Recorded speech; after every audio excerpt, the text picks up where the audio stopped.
A father is standing out one day, and his young son, about 6 years old, asked him, "Dad,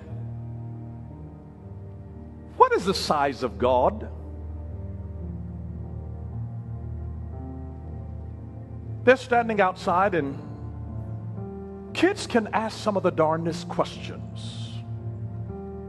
What is the size of God? How, as a father, do you answer that?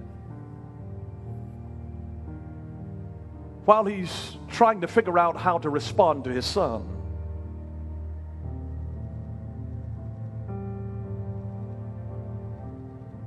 he's looking up, as we often do when we don't know what to say.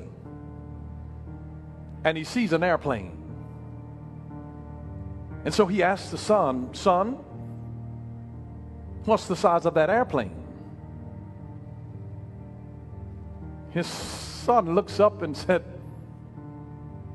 "That's really tiny. It's so small. It's really tiny."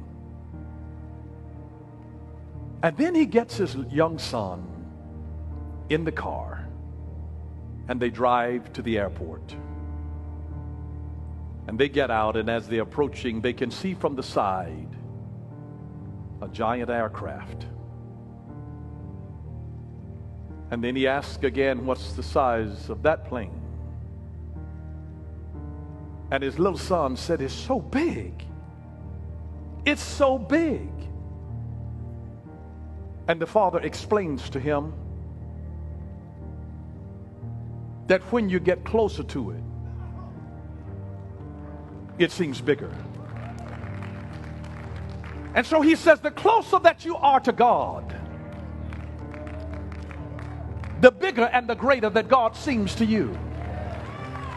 The farther that you are away from him, the smaller that he seems, and you begin to doubt what all he can do.